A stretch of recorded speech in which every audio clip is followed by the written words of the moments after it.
आप सभी का स्वागत है हमारी YouTube क्लास सीरीज पर। तो आज हमने ऑनलाइन शुरू किया है। तो आज हम कंपटीशन में सामान्य जनरल साइंस के बारे में जानेंगे कि जनरल साइंस क्या होती है। तो हम जनरल साइंस में पहला जो इसका पार्ट है वो भौतिकी विज्ञान है, फिजिकल साइंस जिसे कह सकते हैं।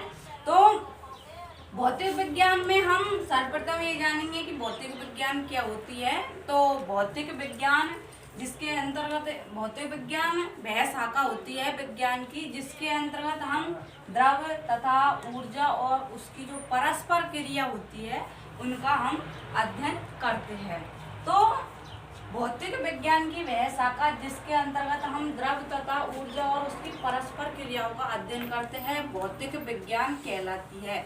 तो भौतिक विज्ञान में हम किसी द्रव है तो उसकी अवस्थाओं के बारे में देखते हैं और ऊर्जा है उसके बारे में देखते हैं और द्रव और ऊर्जाओं के मध्य जो परस्पर जो अंत परिवर्तन होते हैं उनके बारे में जो अध्ययन करते हैं उसे हम भौतिक विज्ञान कहते हैं।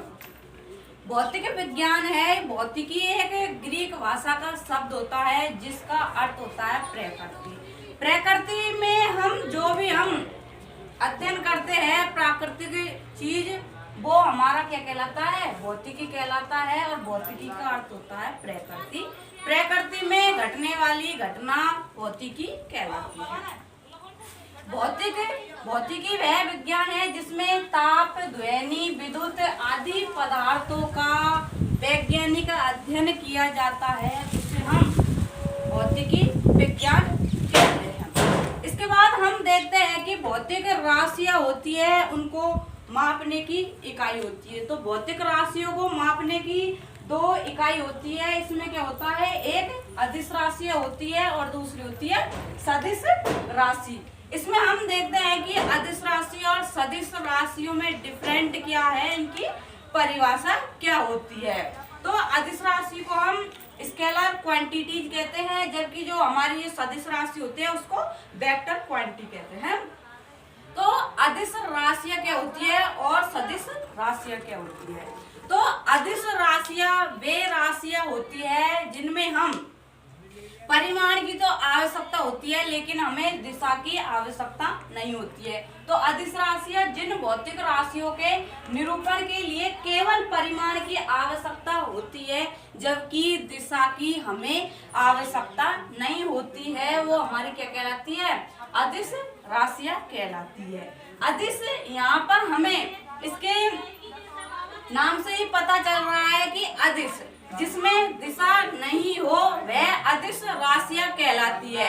जबकि जो सदिश राशियां होती है उसमें क्या होता है, परिमाण दिशा दोनों की हमें आवश्यकता होती है। तो अदिश राशियां जिन भौतिक राशियों को व्यक्त करने के लिए या निरूपित करने के लिए केवल परिमाण की आवश्यकता होती है जबकि दिशा की आवश्यकता नहीं होती है वो हमारी क्या कहलाती है, अदिश राशियां कहलाती है। अदिश राशियों के जैसे हम एग्जांपल देके देखते हैं कि द्रव्यमान एक प्रकार की स्वतंत्र राशि है, उसको किसी भी प्रकार की दिशा की आवश्यकता नहीं होती है। जबकि जो द्रव्यमान होता है इसका परिमाण निश्चित होता है। तो यह एक प्रकार की कैसी राशि हो गई, यह एक प्रकार की यहाँ पर अदिश राशि हो गई। इसके बाद हम इसमें चाल देखते हैं। चाल भी एक प्रकार की क्या होती है, अदिश राशि होती है। इसमें हमें दिशा की आवश्यकता नहीं होती है। इसके बाद हम नेक्स्ट देखते हैं कि इसमें समय भी एक प्रकार की क्या होती है, अदिश राशि होती है। इसमें हमें दिशा की आवश्यकता नहीं होती है जबकि हमें इसमें परिमाण की आवश्यकता होती है। इसके बाद हम इसमें देखते हैं दूरी भी एक प्रकार की अदिश राशि होती है। दूरी में केवल हम परिमाण लेते हैं जबकि इसमें दिशा की हमें कोई आवश्यकता नहीं होती है। इसके बाद हम इसमें नेक्स्ट देखते हैं कि ऊर्जा में भी हमें परिमाण की आवश्यकता होती है, इसका परिमाण होता है जबकि इसकी दिशा नहीं होती है। जबकि नेक्स्ट देखते हैं हम आवेश, चार्ज जो होता है इसमें दिशा हमें नहीं दी होती है जबकि जो परिमाण होता है वो हमें इसमें आवश्यक होता है। जबकि जो विद्युत धारा है यह त्रिभुज के सदिश नियम का पालन नहीं करती है, इसलिए यह जो विद्युत धारा होती है यह एक प्रकार की अदिश राशि होती है। इसके बाद जो नेक्स्ट विभव, इसमें विभव भी एक प्रकार की अदिश राशि होती है, इसमें भी दिशा की आवश्यकता नहीं होती है, जबकि इसमें परिमाण की आवश्यकता होती है। इसके बाद हम नेक्स्ट देखते हैं सदिश राशि क्या होती है, वेक्टर क्वांटिटी। तो सदिश राशियां वे भौतिक राशियां जिनमें परिमाण तथा दिशा दोनों की आवश्यकता होती है, वह हमारी क्या कहलाती है, सदिश राशियां। तो सदिश राशियों में यहाँ पर इसके नाम से ही हमें पता चल रहा है सह और दिश, दिशा साथ में होगी और परिमाण दोनों में ही आवश्यक है।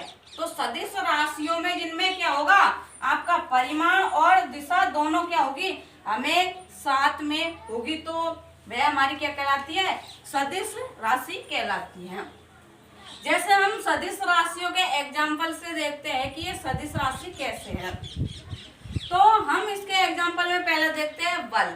बल चूंकि हम जानते हैं कि न्यूटन का जो गुरुत्वाकर्षण का जो नियम दिया गया था F बराबर ma, तो F बराबर ma से हमारे पास क्या पता चल रहा है कि यदि हम, जैसे न्यूटन ने जो गुरुत्वाकर्षण का जो नियम दिया था उसके अनुसार क्या होता है कि हम फल जब पृथ्वी पर गिरता है तो वो नीचे की और पृथ्वी के केंद्र की ओर गिरता है, तो वहां पर उसमें क्या हो रहा है कि उसका जो परिमाण है आम का वो भी उसके साथ है और दिशा नीचे की ओर ही आएगा। जब पेड़ से फल टूटेगा तो वो नीचे की ओर आएगा, तो उसकी क्या हो गई, यहाँ पर दिशा निश्चित हो चुकी है। तो जो बल होता है वो एक प्रकार की सदिश राशि होती है। इसके बाद हम इसमें नेक्स्ट देखते हैं कि वेग।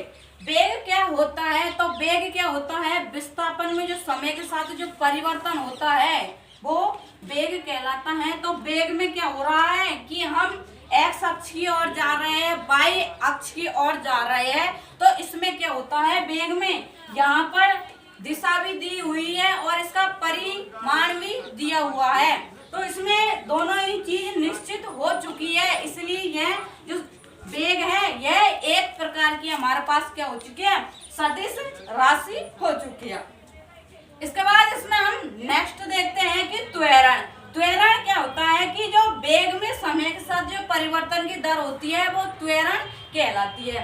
तो यहाँ पर त्वरण dv/dt या वेग बटे समय इसका फॉर्मूला होता है। तो इसमें त्वरण में यहाँ पर हमें परिमाण भी दिया हुआ है और दिशा भी दी हुई है, तो त्वरण भी एक प्रकार की सदिश राशि होती है। जब वेग एक प्रकार की सदिश राशि है तो त्वरण भी एक प्रकार की सदिश राशि होती है। इसके बाद हम नेक्स्ट देखते हैं विस्थापन की विस्थापन सदिश राशि है या अदिश राशि है। तो विस्थापन चूंकि हम जानते हैं दूरी एक बिंदु से दूसरे बिंदु के बीच की मैक्सिमम अधिकतम ली जाती है, जबकि जो विस्थापन होता है वो हम हवाई दूरी लेते हैं कि जैसे हम इसमें देखते हैं तो यहाँ पर यह विस्थापन होता है, जबकि यह वाली और ये वाली जो दूरी होती है वो हमारे पास x ली जाती है या अधिकतम ली जाती है। तो यह तो इसकी दूरी हो गई, और यदि हम विस्थापन ज्ञात करें तो ए बिंदु से बी बिंदु के बीच की जो न्यूनतम दूरी होगी वो हमारे पास विस्थापन होगा। तो विस्थापन एक प्रकार की सदिश राशि होती है कि यदि कोई व्यक्ति यहाँ से चलना प्रारंभ कर रहा है तो वह इधर की तरफ जाएगा तो उसकी दिशा निश्चित हो चुकी है।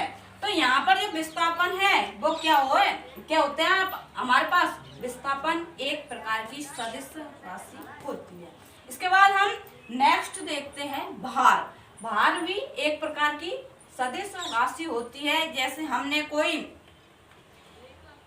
बॉल ली या पत्थर का टुकड़ा लिया और उसको हम जमीन पर नीचे गिरा रहे हैं तो वह नीचे की ओर ही गति करेगा भार के कारण, तो उसका परिमाण वह दिशा दोनों उपस्थित है, इसलिए जो भार एक प्रकार की सदिश राशि है। इसके बाद हमने विस्थापन देख लिया था आदि। इसके बाद हम इसमें नेक्स्ट देखते हैं कि माप की इकाई यूनिट ऑफ मेंसुर। तो यहाँ पर देखते हैं कि भौतिक विज्ञान में लंबाई, द्रव्यमान एवं समय के लिए 3 मूलभूत इकाइयां प्रयुक्त की जाती है। तो जो भौतिक विज्ञान है उसमें हम लंबाई, द्रव्यमान व समय के लिए 3 मूलभूत इकाइयां हैं। तो इसमें हम लंबाई को मीटर में लेते हैं, द्रव्यमान को हम केजी में नापते हैं और समय को हम सेकंड में नापते हैं। तो जब हम भौतिक विज्ञान में लंबाई, द्रव्यमान और समय के ये तीनों राशियां देखते हैं तो इन्हीं तीनों राशियों को मिलाकर हम अन्य राशियां बना सकते हैं।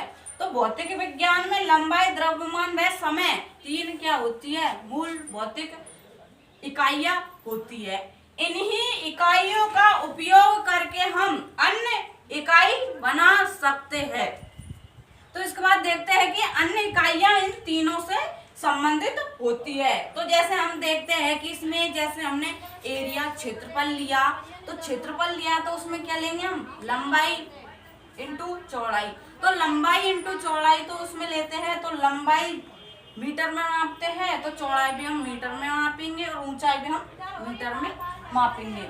इसी प्रकार जैसे हम आयतन लेते हैं तो लंबाई इंटू चौड़ाई इंटू ऊंचाई, तो वहां पर भी हम इन्हीं 3 जो भौतिक राशियां है, भौतिक 3 मूल इकाइयां है, इनका ही उपयोग करके हम अन्य भौतिक राशियों को काम में लेते हैं। इसके बाद हम नेक्स्ट देखते हैं इसमें कि माप की इकाई 2 प्रकार की होती है।